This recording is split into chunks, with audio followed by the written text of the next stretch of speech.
नमस्कार फ्रेंड्स, माना प्रकाश आज नहीं आसी छेना केमी छाणा और फिटब नहीं नरम भी हम। दीप्तिरेखा पात्र कही जे छेना तुम खाली फिटी जाऊँगी यहाँ तुमपाई आज भिडटा चलतु रोसे घर को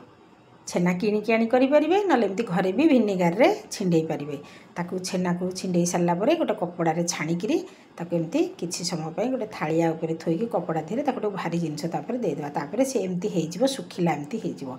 तादेह आम कौन करें दी भाग मुझे दी प्रकार कर तुमको देखा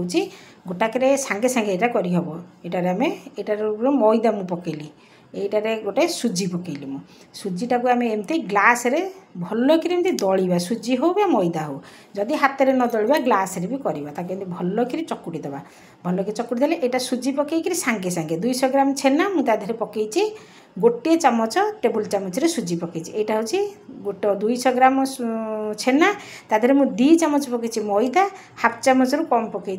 बेकिंग सोडा सोडाटा पकईदे यहाँ आम करी राति सकाळ रखा सांगे सांगे कले टाण हम किंतु सुजी पकाटा सांगे सांगे आम रोसे कर सांगे सांगे खाईपर रखिले भी खाइबा किंतु सांगे सांगे हूँ सुजी पकईबा। देखो मुझे छाणुची टिके भी फिटुनी यहाँ हूँ मैदा पड़ी कॉर्न बेकिंग सोडा पड़ी यहाँ आम राति रखिले करी सकाळे रखिले भी सकाळे करवा आम 12 घंटा पूर्व करके रखा किंतु सुजी पकाटा सांगे सांगे करवा सांगे सांगे तरकारी करवा रखिकी रखिपर भी 2 प्रकार भी आम कर मुझे 2 प्रकार कर देख यहाँ हूँ छाणी सुजी पकई